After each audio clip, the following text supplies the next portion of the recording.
Welcome back to our third video in our Zero Waste Week series in partnership with Discarded Spirits. I'm joined again by the legend that is Sam Trevethian of Discarded, Global Brand Ambassador. And today we're going to share 10 zero waste coffee hacks that will make your coffee go further whilst reducing waste. So let's get started with number one.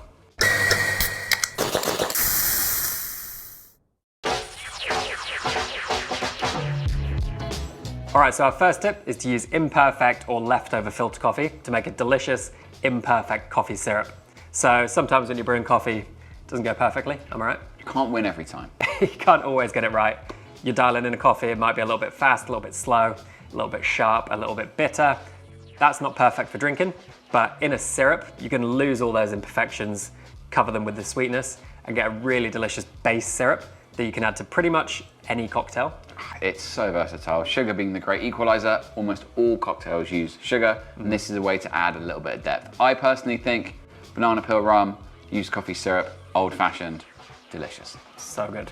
So for this, I usually go for a 1-to-1 syrup, 1 part coffee to 1 part sugar, but you can use literally any coffee in the world, all the different types of sugar. Maybe if it's a darker roast coffee, use a darker sugar.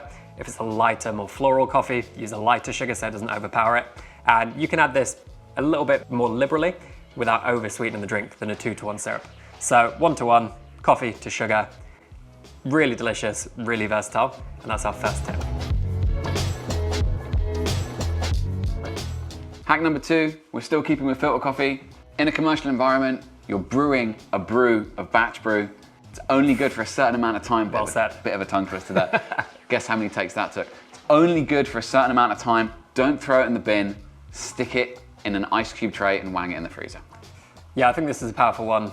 Iced coffee can be great, but something I really don't like about iced coffee, particularly your kind of iced lattes, anything with dairy or alternative milk in there, is if you leave it a little bit too long, or if it's in the sun, which is quite often the case with iced coffee, it can go quite watery, gets that weird separation between the milk and the water.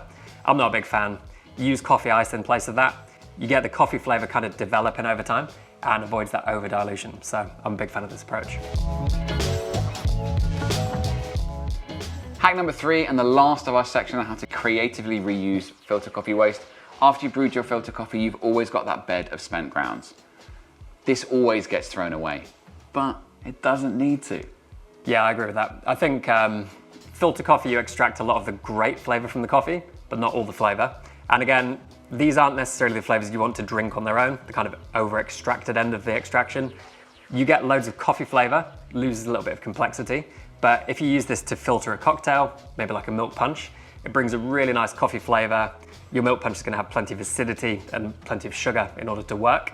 So that bitterness coming from the coffee is actually really nice. And I've done this a lot on the channel. I've done the clarified coffee sour, champagne coffee colada. I was a big fan of.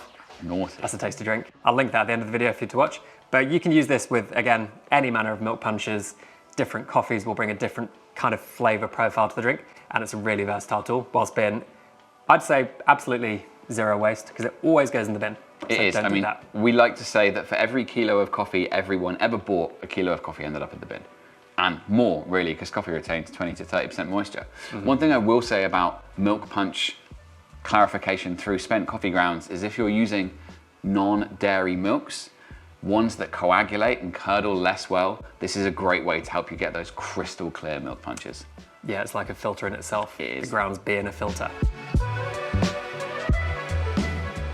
So speaking of clarification and milk punches, something really important to stress here is you don't have to use fresh milk out of the fridge. You can actually use leftover milk, which has already been steamed. And steamed milk and leftovers are quite a big problem in the world, I'd say.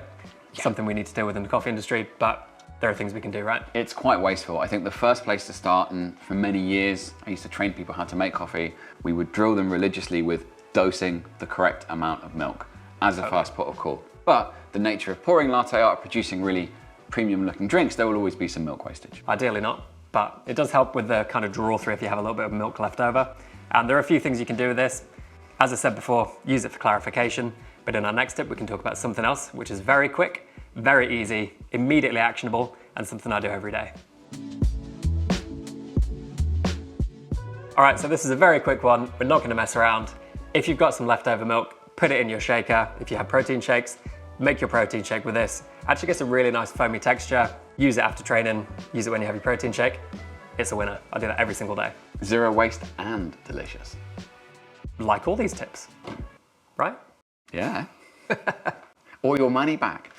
Yeah, or your waste milk back. If you don't drink protein shakes, totally fine. Use it in porridge, use it in cereal, use it in milkshakes. It works really well. Maybe not in tea though, because it can be a little bit foamy on top of the drink, which some people won't like. But speaking of tea, we've got some points to cover on the next coffee adjacent drink, which is going to be Cascara. So Cascara, I'm going to take this one as we have a product with Cascara and it tastes delicious. Cascara is the discarded fruit of the coffee cherry, so the dried fruity husk that's a byproduct from extracting the coffee bean. How can you use this? Well, the easiest thing to do is brew it into a tea. You get these lovely damson, plum, stone fruit notes. This is similar to how we use it in our Cascara vermouth. We extract all the flavor. Really, really delicious. But we're not done there. Once you've brewed the tea, we can do something else with it now. So as Sam said, you can brew Cascara like a tea. I like to go for around about 3 grams of Cascara per 100 grams of water. I go with pretty hot water, pretty much boiling, to get as much Cascara flavor through. It doesn't really over extract. It's just got that real nice sweetness. But what you can do is make a second infusion of this. So drink the tea as you would tea. It does contain caffeine, so be mindful. But then you can actually infuse this for a second time, which works particularly well in alcohol. So the alcohol really pulls the flavor out of the leftover Cascara, get all that depth of kind of dried fruit flavor into your booze. You can leave it for around about 12 hours, which takes on a lot of flavor, and you can mix this into all sorts of cocktails. Doesn't taste like coffee, but is a coffee adjacent product, which is really, really versatile. Yeah, what I really like about this is that second flush is subtle. So it gives you that subtle fruity note, but it's not overpowering. Yeah, totally.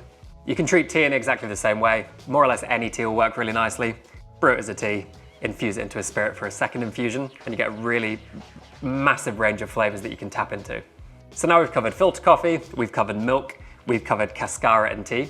We're going to start talking about espresso for our last few tips. And espresso is an amazing ingredient, but it's a tricky one to get right. So when you're dialing in espresso, it really doesn't always go perfectly. Even with the best equipment in the world, you have to dial in a coffee to get the best from it. But those leftover shots aren't redundant. Keep hold of them and you can make some delicious drinks with them. So something I do is I use these R&D shots or these kind of dial-in shots to make iced coffee where you're adding likely sugar, dairy or non-dairy to it. So you're going to lose some of the subtleties of the espresso anyway, which means you're not wasting the espresso shots. Yeah, I mean, when I first learned to make coffee years ago, I thought it was absolutely bonkers that so many people's processes were to just dial in, throw a load of coffee away. Wasteful. Yeah, so iced coffees, when I was learning to make coffee as a young man back in Melbourne, that was always my go-to in the morning. Even in a milk drink. So if you're making a flat white, cappuccino latte, a few second deviation away from your perfect recipe is likely to go unnoticed. You'll still get delicious drinks. So really try and avoid throwing espresso down the sink if you can do. So now we've saved as much as possible of our espresso in kind of liquid form, we can start thinking about the byproducts of espresso brewing. So as we've seen before in the cocktail video, the espresso pucks left over can be really versatile.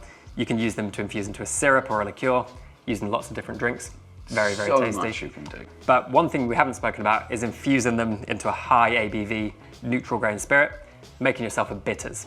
So these leftover coffee bitters can be really powerful.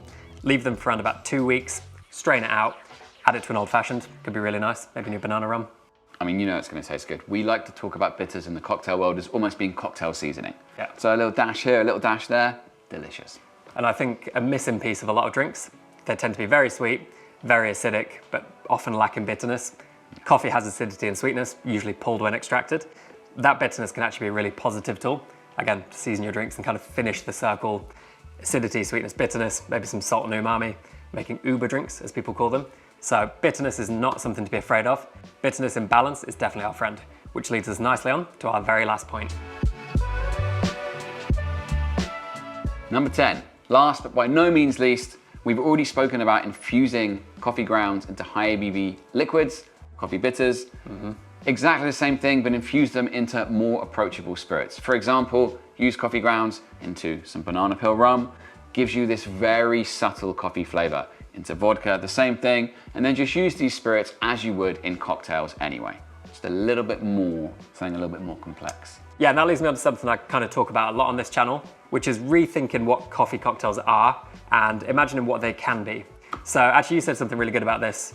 I think you had 3 points which you look for in coffee cocktails. Yeah, I like to think of it as the holy trinity. You want it not just brown and murky, not always coffee forward, and most importantly, tasty AF. Yeah, and a lot of coffee cocktails are brown and murky and they can be tasty AF. Indeed. But they can be subtle. This approach can be really kind of transparent and a very clear way to add coffee flavor, which complements the drink without overtaking the drink. And I think that's really important. Coffee doesn't have to kill the drink. Coffee doesn't have to overpower the drink. It can be a complementary flavor, filling it out. Again, filling in any gaps that are in there and bringing more depth of flavor to the drink, because coffee tastes like a million different things. It has so much potential. It's not just one flavor, it's so many flavors, and we need to think of it like that. And if we can use used coffee, even better. For sure. So that rounds out Zero Waste Week. We've covered a lot of ground, 20 hacks. We've been foraging, we've been workshopping drinks, we've been sharing super weird ingredients that I'd never even heard of. I hope this has been valuable. I hope you've taken a few things along, kind of taking them in, being a bit inspired to use things in a slightly different way. Massive thanks to Sam from Discarded for being here. Any closing thoughts? One, thank you so much for having us. The pleasure is all mine, Mate, obviously. all mine. Like and subscribe if you don't already. Shameless plug for us, we're at Discarded Spirits on social media. Details below. I'll put my Instagram there as well, but no pressure to follow me. A lot of good shirts. A lot of good shirts. A lot of banana shirts. The one last thing I'd like to leave you with is what we're trying to do at Discarded, as well as making tasty liquids and amazing cocktails, is we want to inspire people to get creative with waste. So if any of you just take anything from this, it's looking at waste ever so slightly differently. A good quote that I love is from a chef friend of mine called Doug. He likes to say that waste is a failure of the imagination. And I think when we start to look at waste differently, we open doors. Don't need to say anything else. Legend, thanks for being here. Thanks to you guys for watching. I really do appreciate it. Hope you've enjoyed this. I definitely have, and I'll see you in the next video. Cheers.